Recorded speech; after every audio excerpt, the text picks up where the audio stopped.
Everybody can probably recall a time when they may have feared for their life or their safety. And they can even imagine what's worse, which is fearing for the safety of your child. Imagine being in the middle of an intersection with your car and a car runs a red light and almost hits you. And every time you think about it, your heart rate goes up, you can't concentrate on your work. So imagine being a child in a community where you can't go outside of your house without feeling that way. And a parent has to worry about that child getting to school and back, or even just stepping outside the door. We work really hard to make sure that that child does not get to feel that way in their own neighborhood. The Center for Violence Prevention at CHOP really looks to prevent the exposure and impact of violence for youth and families. We work with community partners in order to design innovative, culturally sensitive programs to help meet their needs. And we do rigorous research to make sure that the programs are working. And finally, we disseminate our programs not only in the hospital setting, but in schools and neighborhood settings as well. What sets us apart from all other programs that people could provide funding for is the fact that we actually do the research around the programming. Children can carry the scars of violence for the rest of their lives, and the reverberations of that, I think it doesn't stop at the child, it involves their family, it involves their community, and I think that that's doing more damage than we can measure and that we can sometimes recognize.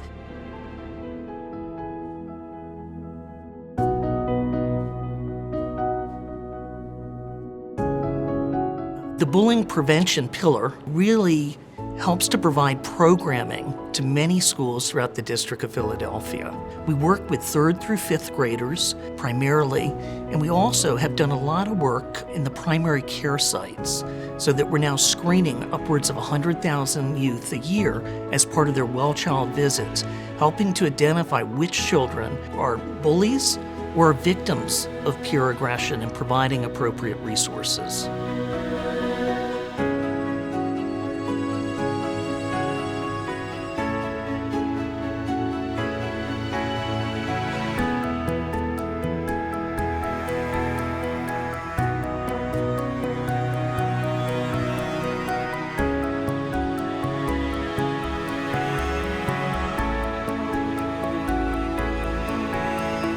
One of our programs enrolls kids who have been assaulted and come to the emergency department as a result. We connect with them, and after they leave the emergency department, we wrap around them and their family for months to try and help them heal and recover from that injury and anything that may have caused it.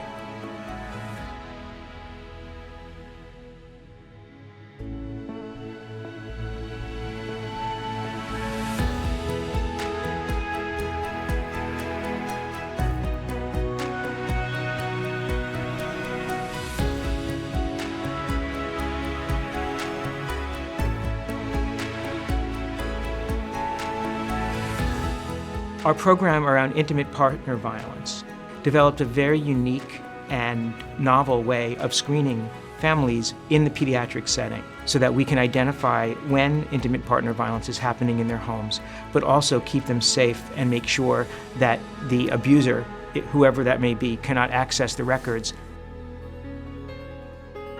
The trauma-informed care training pillar really is focused around the idea that anyone who's interacting with patients and families needs to recognize the traumas and losses that they may have experienced. So our program provides training to employees and to staff to help them better understand and listen to families when they come in so that they can provide supportive care at the right level and at the right time.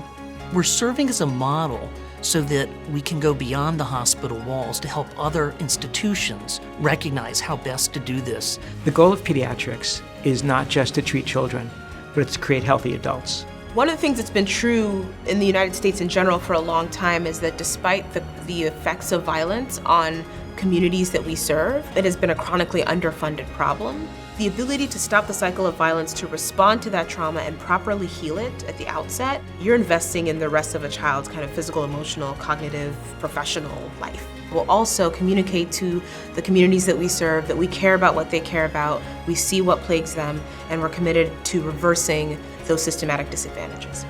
We have accomplished so much, but there is so much more that we can do.